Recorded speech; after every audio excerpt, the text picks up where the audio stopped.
할렐루야. 예, 깨어서 기도하는 자리에 오신 여러분들을 주님의 이름으로 축복합니다. 베드로전서 4장 7절부터 11절까지 시작되는 말씀이 7절이 시작되면서 전제로 하고 있는 게 있습니다. 그 전제가 뭐냐면 오늘 말씀의 전제는 베드로 사도가 그 당시 상황을 그대로 반영을 해주고 있는 말씀인데 만물의 마지막이 가까이 왔으니라는 말입니다. 그러니까 그 당시 베드로 사도가 사역을 하고 교회들이 세워져 성도들이 신앙생활하고 있었던 이 당시 제가 누누이 말씀드렸고 여러 번 말씀드렸습니다. 공동서신서들이 처해 있는 총 이야기하면 히브리서 포함하고 요한계시록 포함해서 9권의 성경, 이 9권의 성경이 처해 있는 환경은 내 외부적으로 엄청난 고통과 아픔과 또 위기의 상황이라는 걸 말씀을 드렸습니다. 그래서 가만히 보니까 이게 누가 봐도 그 당시에 성도들이 생각을 해도 그렇고 주님이 또 가시면서 하신 말씀도 있고 내가 곧 온다라고 말씀하셨는데 보니까 이 상황들이 전체적으로 거의 마지막 때가 아닌가라고 자연스럽게 생각이 들 정도로 그 당시 상황이 참 어려웠습니다. 그도 그럴 것이 그 당시에 말세적인 처지다라고 생각할 수밖에 없었던 것이 이게 상황이 나아지는 것 같지가 않아요. 그러니까 로마라는 이 어마어마한 거대 제국이 핍박을 줄인다거나 아니 정책을 바꾼다거나 희망적인 소식이 들리는 게 아니에요. 여전히 건재하고 있어요. 문제가 여전히 내 앞에 산처럼 딱 가로막고 있는 거예요. 앞뒤 좌우로 다 막혀 있죠. 그러니까 여전히 지금 상황은 나아질 것 같지가 않아요. 보니까. 그러면서 고민이 생기죠. 이건 내가 계속 믿어야 되나? 이런 식의 고민이 생기는 거예요. 여러분은 그런 고민을 안 하겠지만 그래서 신앙생활 얼마를 했건 연수가 얼마나 됐건 어떤 상황이든 간에 내가 이걸 계속 해야 되나 이런 생각이 들면 여러분 위기가 왔다고 생각하시면 돼요. 거의 마지막까지 왔다라고 생각을 해야 돼요. 지금 이 당시 사람들이 그렇게 고민을 했었어요.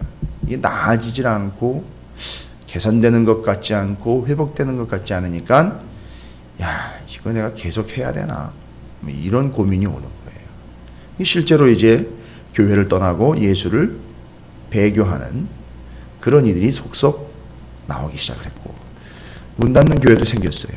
실제로 지금처럼 교회가 안 돼서라는 개념이 아니라 시장적인 개념으로 안 돼서가 아니에요. 힘든 거예요. 믿음을 지켜내려니까 너무너무 힘든 거예요. 자, 그러니까 상황이 나아지는 것 같지 않습니다. 믿음 때문에 오히려 고난을 받아요. 믿음 때문에 어마어마한 고난을 받습니다. 위협도 받고요.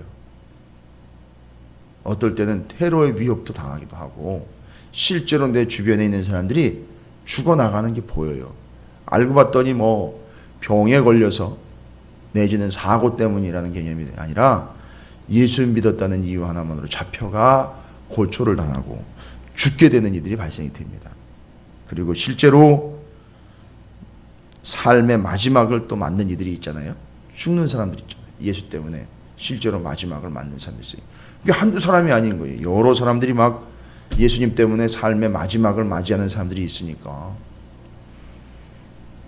이게 지금 불안한 거죠. 보니까 옆에를 보면. 그리고 교회와 성도는 자꾸 그 편을 잃어가는 거예요. 교회 편이 없어요. 성도 편이 없는 거예요. 성도가 늘어나기보다는 줄어드는 거고 이런 상황이죠. 근데 이제 겉으로 봤을 때는 줄어드는 것 같지만 속으로 보면 더 깊어지는 이들이 겉으로 드러나지 못하고 속으로 들어가는. 그래서 이제 지하의 무덤으로 내려가고 카타콤 지하 예배실로 찾아 내려가게 되는 거죠. 어두운 데로 들어갈 수밖에 없어요. 찾아오지 않는 곳, 시체가 있는 곳, 사람들이 가까이 하지 않는 곳 이런 데로 내려가는 거예요. 이게 참 심각해지는 거죠. 자, 보십시오. 뭐 이 외에도 여러 가지 이유와 조건들이 있습니다. 그러다 보니까 성도들과 교회가 이거 진짜 마지막이 아닌가라고 생각할 수 있는데, 베드로 사도는 예수님이 말씀하신 것과 시대 상황과 또 자신이 예수님과 대화를 나눴던 그런 기억도 있고, 정황을 따져보니까 이제 정확하게 몇 월 며칠 뭐 언제다 이런 얘기가 아니라 정황상 상황이 보니까 만물의 마지막이 때가 왔다라고 이제 이야기를 하는 거예요. 당장 뭐 내일이다 모레다 뭐 며칠 뒤다 이런 얘기가 아니라는 건 아실 거예요. 상황과 정황을 보니까 이건 마지막 때의 상황이다. 그러니까 마지막 때가 가까웠다. 그리고 또 언제일지 모르지만 분명히 주님은 곧 오신다고 하셨으니 그때가 가까이 왔다. 그러니까 이 마지막과 같은 상황, 늘 마지막이다라고 생각을 하고, 마지막 때에 성도들과 교회는 어떤 삶을 살아야 되는 거냐, 이걸 이야기하고 있는 거예요. 여러분, 어쨌든 우리는 뭐 주님이 오신다 그랬는데, 뭐 베드로 사도가 이렇게 이야기했고 주님이 곧 오신다 그랬는데, 아직 다시 재림하시지는 않았지만 여유 있다라고는 어느 누구도 말할 수가 없어요. 조금 더 계시다 오시겠거니 뭐 이런 식의 여유를 갖거나 합리화를 시킬 상황이 아니에요. 근데 우리 모두는 다 그래서 그걸 합리화시키지 못하도록 주님이 다시 오시지 않는다면 내가 주님께로 가게 되는 내 마지막을 맞이하게 돼 있어요. 조만간. 어쨌든 마지막은 오게 돼 있어요. 그런데 그 마지막 때를 살아가는 성도들의 삶의 자세는 어떠해야 되느냐. 환경과 여건도 그렇지만 우리 성도들은 마지막 때 만물의 마지막이 가까웠으니 어떻게 살아야 되느냐. 오늘 그 지침을 주고 있는 거예요. 그러므로 아주 그냥 마지막 때를 살아가고 있는 이 교회의 베드로 사도가 말씀을 전하고 있는 이 시대의 성도들과 교회가 어찌 살아야 되느냐. 다른 게 없습니다. 여러분, 야고보 사도와 베드로 사도가 계속해서 그 환난과 고난과 믿음 때문에 당하는 아픔들 속에서, 이해 안 되는 고난 속에서 지침으로 가장 크게 내려준 게 뭐가 있느냐면 말씀 붙잡고 씨름하라는 거예요. 끝까지 가라는 거죠. 그럼 말씀 붙잡고 끝까지가 그 마지막 때에 오면 그때에만 하는 건 아니지만 말씀과 함께 반드시 필요한 게 있습니다. 계속 해왔고 더 집중해야 하는 건 뭐냐? 오늘 말씀에도 나와 있죠. 만물의 마지막이 가까웠으니 그러므로 너희는 정신을 차리고 근신하여 뭐하라? 기도하라는 거죠. 기도밖에 답이 없어요. 그래서 말씀 가지고 끝까지 붙잡고 가면서 그 마지막 때에 정말 우리가 애쓰고 힘써야 하는 게 뭐냐면 기도하라는 거예요. 기도하라는 거죠. 그래서 여기 이야기하고 있는 정신 차리고 근신해라 라는 거는 좀 분별력을 좀 가져라 이런 얘기예요. 좀 상황을 판단할 줄 알아라 이런 얘기예요. 그러니까 뭔 얘기? 기도하지 않고 있다는 얘기는 상황 판단이 안 되고 있다는 얘기예요. 너무 다른 게 없습니다. 여러분, 기도가 안 나온다, 뭐 요즘에 기도가 안 된다, 이건 자기 합리화고요. 기도를 하지 않고 있다는 얘기는요, 여기서 이야기한 대로는 이 정신 차리다라는 말은 상황과 또 이 돌아가는 형세를 분별을 하지 못하고 있다는 얘기예요. 다른 이유가 없습니다. 기도하는 건 열심히 있으니까 기도하고 믿음 좋으니까 기도하는 거, 이 단편적으로 맞을 수 있지만 정말 기도하는 이들은요, 정신을 차려서 이 세상을 지금 분별하고 있기 때문에 기도가 나올 수밖에 없는 거예요. 기도할 수밖에 없는 거예요. 그리고 근신하다라는 말은 뭐냐 하면 분별할 줄 알고, 이 근신한다라는 말은 자기를 통제할 줄 안다는 걸 이야기하는 거예요. 그러면 기도하는 이들은요, 두 가지 큰 특징이 있어요. 제대로 기도하는 이들은 분별력이 있어요. 그리고 스스로를 통제할 수 있는 존재들이에요. 그러니까 통제할 수 있다, 완전히 컨트롤하고 있다는 개념이 아니라 자신을 통제하기 위하여 기도하고 자신을 통제하는 것을 기도를 통해서 계속 이어가는 거예요. 그래서 분별과 통제라는 말을 이렇게 정신 차리고 근신하다라는 말로 표현을 한 거예요. 근데 이걸 성경에서는요, 여러분도 다 아시는 바지만 성경이 말씀하고 있는 마지막 때, 곧 주님이 다시 오실 때에 성도들에게 요구하는 게 있어요. 여기 정신 차리고 또 근신하여 라는 말을 분별력 있게 통제하며 기도하라는 말로 제가 설명을 드렸는데, 안 그래도 여기 말고도 성경의 많은 부분들이 주님 다시 오실 때 있잖아요. 그때 마지막 때 아닙니까? 마지막 때에 성도들에게 주는 지침이 있어요. 여러분 다 들어보신 말씀이에요. 마태복음 24장 42절에 주님 다시 오실 그때 마지막 때 뭐라고 얘기하느냐면 깨어 있으라. 어느 날에 너희 주가 임하는지 너희가 알지 못함이라. 예. 그러니까 주님 오시는 걸 알아내려고 할 생각하지 말고 너 분별력 있게 너 스스로를 통제해서 깨어 있으라는 거죠. 또 마태복음 25장 13절 그런즉 깨어 있으라. 너희는 그날과 그때를 알지 못하느니라. 여기 깨어 있으라 또 얘기합니다. 그 주님 오시는 때 그때를 알지 못하니 깨어 있으라는 얘기고요. 마태복음 26장 41절에 시험에 들지 않게 나옵니다. 깨어 기도하라라는 거예요. 그러니까 이게 마지막 때에 베드로 사도가 지금 이야기의 만물의 마지막이 가까웠는데 정신 차리고 근신하여 기도하라는 말은 정신 차려라, 좀 분별력을 좀 가져라, 근신하라, 좀 스스로를 통제할 줄 알아라 해서 기도하라는 것은 한마디로 이야기하면 다른 말씀에서 이야기하는 것처럼 깨어 있으라는 얘기예요. 깨어서 뭐 하라는 거죠? 기도하라는 거죠. 언제? 주님이 다시 오시는데, 곧 오실 텐데 성도가 할 게 다른 게 아니라 깨어라, 좀 기도하라는 얘기. 그래서 깨어 기도하라는 얘기를 하고 있는 거예요. 그 깨달라는 의미를 베드로 사도는 이렇게 나눴어요. 정신 차려라, 좀 분별력을 가져라, 좀 근신해라, 좀 스스로를 좀 통제하도록 해라 해서 깨어 기도하라고 말씀을 하고 있습니다. 그 외에도요, 누가복음 21장 36절에 항상 기도하며 깨어 있으라 라고 이야기를 해요. 에베소서 6장 18절 모든 기도와 간구를 하되 항상 성령 안에서 기도하고 이를 위하여 깨어 구하기를 항상 힘쓰며 여러 성도들을 위하여 구하라. 깨어 기도하는 거예요. 골로새서 4장 2절 기도를 계속하고 기도에 감사함으로 깨어 있으라. 데살로니가전서 5장 6절 그러므로 우리는 다른 이들과 같이 자지 말고 오직 깨어 정신을 차릴지라. 할렐루야. 보세요. 베드로 사도가 정신 차리고 근신하여 기도하라고 얘기를 했죠. 데살로니가전서 5장 6절에 오직 깨어 정신 차릴지라 이렇게 얘기를 하고 있어요. 이게 거의 똑같은 얘기거든요, 지금. 그러니까 여러분 분별력 있게 또 자신을 통제하여 기도하라는 말은 여기 깨어 기도하라는 말과 연결을 했을 때에 여러분이 깨어서 기도한다라는 말도 맞지만 또 다른 말은 반대도 맞는 거예요. 여러분이 기도하면 곧 여러분은 뭐 하게 되는 겁니까? 깨어 있게 되는 거예요. 기도하면 분별력이 생기는 거고요. 기도하면 자기 통제력이 생기는 거예요. 그래서 기도하는 교회가 세워지는 거고요. 기도하지 않는 교회가 내려앉는 거예요. 기도하는 성도는 계속 서 있는 거고요.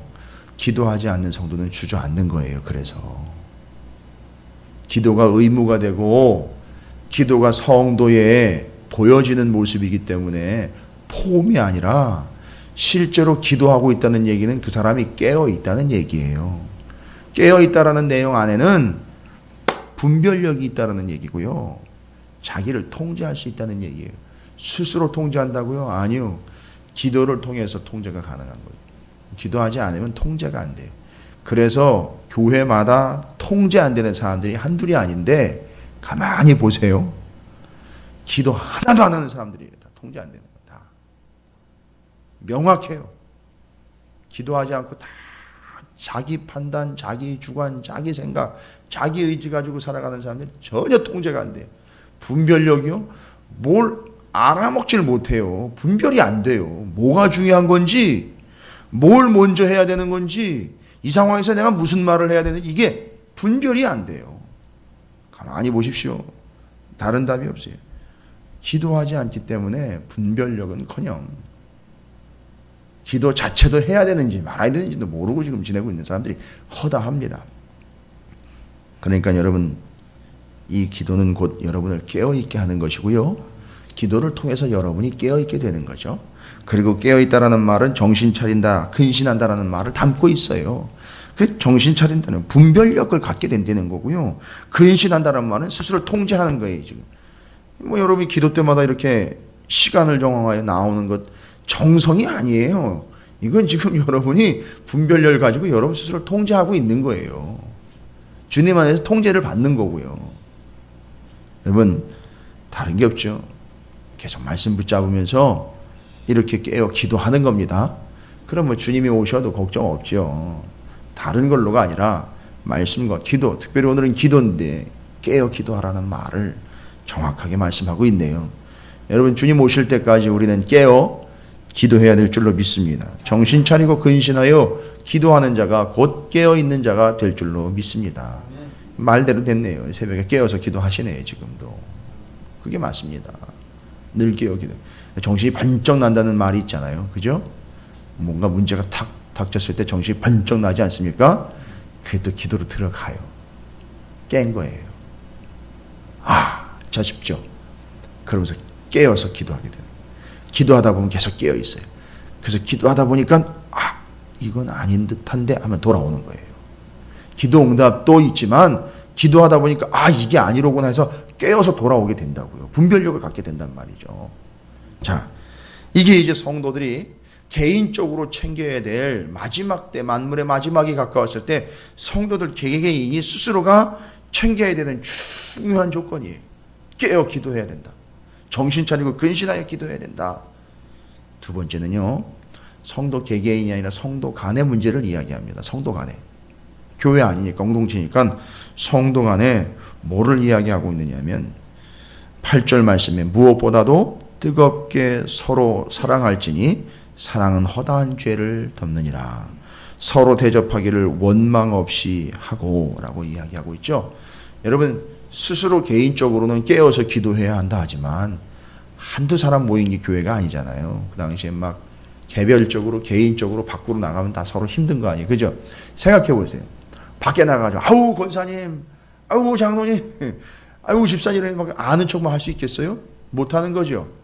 그래서 못하기 때문에 그 비밀 암호를 만들어낸 거 아니에요. 당신 예수 믿는 사람입니까? 나도 예수 믿는 사람입니다 해가지고 서로 이렇게 드러내놓고는 티를 못 내니까 기호와 표시를 암호를 만들어낸 거잖아요.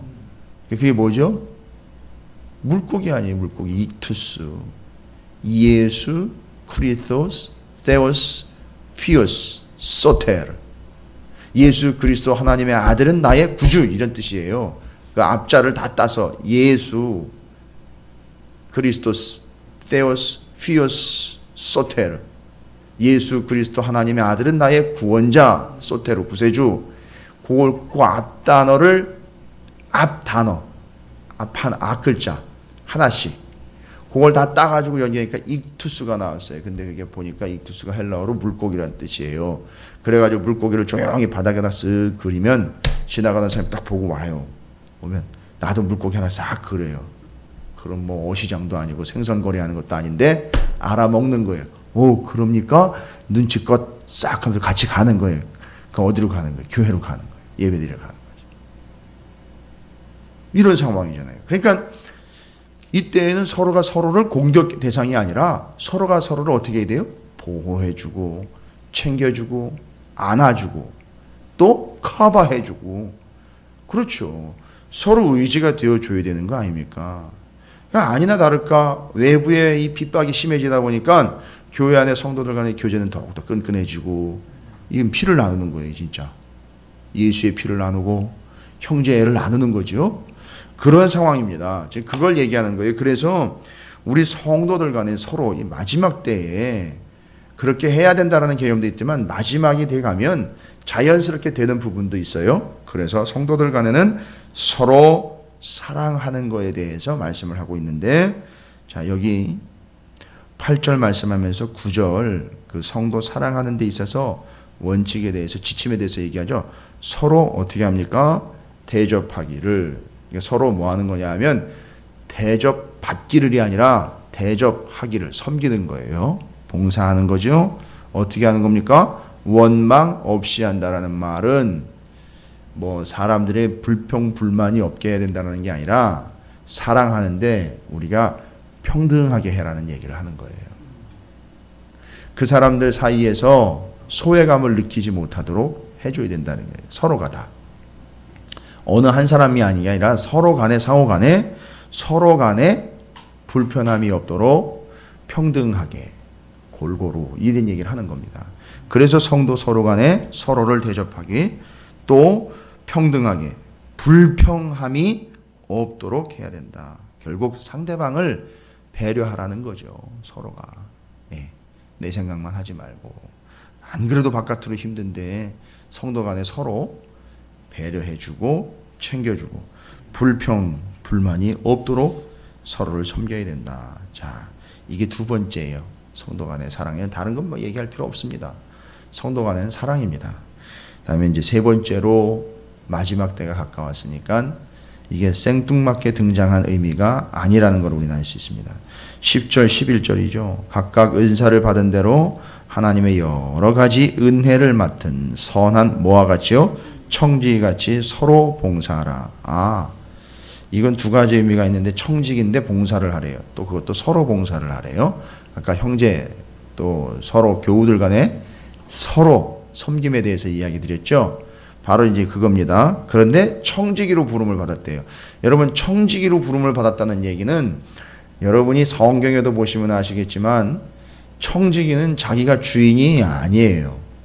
여러분, 불의한 청지기 비유 아시죠? 주인의 재산을 지 멋대로 잘못 활용을 하다가 주인한테 걸렸어요. 그래서 저거 잘라버려야 되겠다고 딱 했는데 그 청지기가 주인의 재산을 가지고 빚진 자들 불러다가 얼마 빚졌냐, 그걸 갖다가 조절을 해버렸어요. 그리고 자기가 잘리면 그 사람들이 자기를 도와줄 수 있을 거라는 계산하에 주인은 또 그걸 보고 지혜롭다고 얘기를 했어요. 그래 불의한 청지기예요. 근데 거기 불의한 재물이라는 얘기가 나와요. 그게 왜 불의한 재물입니까? 주인 건데 원래. 그리고 그걸 잘못 쓴 거지, 청지기가. 그렇죠. 근데 거기 재물을 불의한 재물로 친구를 사귀라 그래요. 그게 왜 불의한 재물이냐 하면 청지기 입장에서 불의한 재물인 거예요. 주인 거는 불의한 게 아니에요. 원래는 주인 거니까. 근데 청지기는 그 재물을 어떻게 생각했습니까? 지 거라고 착각을 했어요. 그렇죠? 그 다음에 그걸 관리하는 자기 자리인 청지기 자리가 계속 갈 수 있을 거라고 착각을 했어요. 그래서 그 재물이 불의한 재물이 된 거예요. 청지기한테.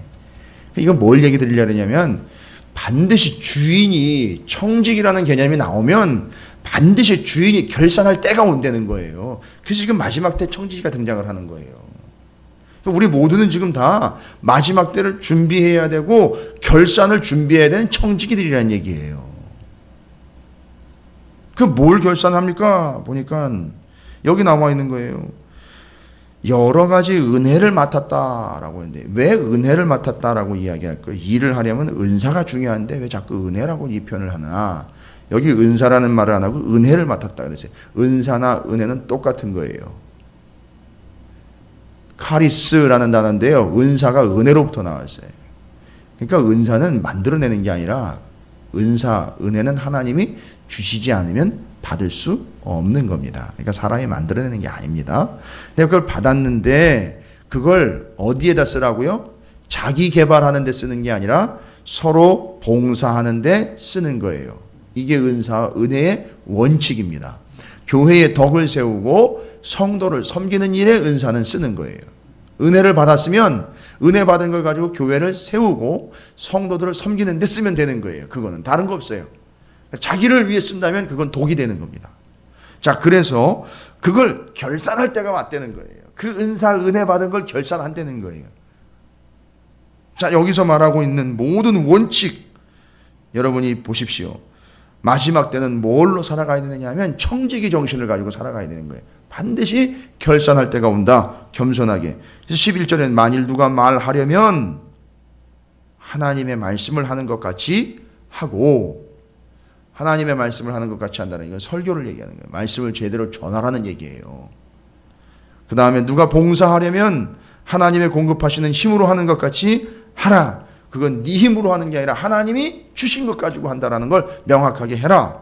그리고 예수 그리스도로 말미암아, 이거는 이렇게 봉사하고 헌신했던 거 있잖아요. 주신 바 은혜와 은사 개념으로 봤을 때 예수님이 하셨던 거 있잖아요. 예수님이 뭐 했습니까? 오직 하나님의 뜻에 순종하면서, 예수님은 다른 거 안 했어요. 당시 예수님이 드러나는 게 아니라 자신을 통해 하나님의 나라와 하나님이 드러나는 걸 했단 말이죠. 그래서 뒤에 나와 있어요. 하나님이 영광을 받으시게 하려 함이니 그에게 영광과 권능이 세세에 무궁하도록 있느니라.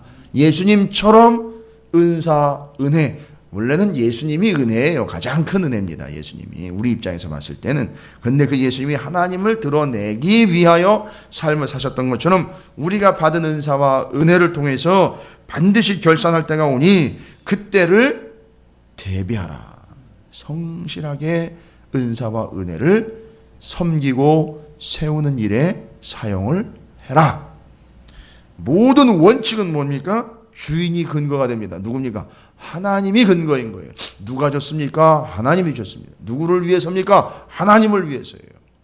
하나님을 위해서 교회를 섬기고 하나님을 위해서 성도를 섬기는 거예요. 그거 하라고 뭘 줬다고요? 은사, 은혜를 주신 거예요. 그래서 그것, 하나님의 몸된 교회를 세우고 성도들을 섬기라고 주신 그것, 나중엔 결산할 때가 온다는 거죠. 그게 청직이에요. 마지막 때를 살아가는 거예요. 모든 원동력은 뭡니까? 또 그 은혜와 은사를 통해서 교회를 세우고 성도들을 섬기는 힘은 또 어디로부터 온다는 거예요? 다 하나님으로부터 온다는 거예요. 자기 게 아니에요. 그러니까 계속 얘기하는 거예요. 내 게 아니야. 하나님이 주신 거야. 모든 행함은 청지기에, 행함은 원칙이 뭡니까? 자기를 위함이 아니라 하나님의 영광을 위함이다. 누구처럼요? 예수 그리스도처럼. 이게 마지막 때를 사는 성도와 교회의 지침입니다. 첫 번째, 성도들은 깨어 정신 차리고 근신하여 분별력 있게 통제를 위하여 기도하라. 기도하는 것이 곧 깨어있게 되는 것이다. 두 번째, 성도 간에는 서로 사랑하라. 주신 바 은사와 은혜로 서로 사랑하며 섬기는데, 봉사하는데 불평 없이 하라. 세 번째, 모든 성도와 교회는 청지기로 살아가거라. 맡겨주신 하나님을 드러내면서 하나님의 뜻에 합당하게 하나님의 교회를 세우고 성도를 섬기는 일을 위하여 청지기로 살아가라. 마지막 때 청지기에게 주인이 와 결산할 때가 오나니, 그때가 바로 마지막 때에 주님이 오셔서 결산할 때 아무 거리낌 없이 성실하고 충성된 종이라 인정받을 수 있도록 청지기로 그 사명을 다해라. 이게 마지막 때 성도들의 지침입니다. 잊지 마십시오.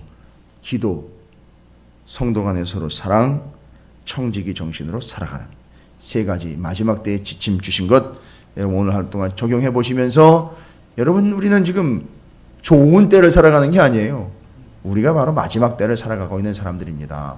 여러분이 이 지침을 잊지 마시고 삶의 믿음을 그대로 적용하시기를 주님의 이름으로 부탁을 드립니다.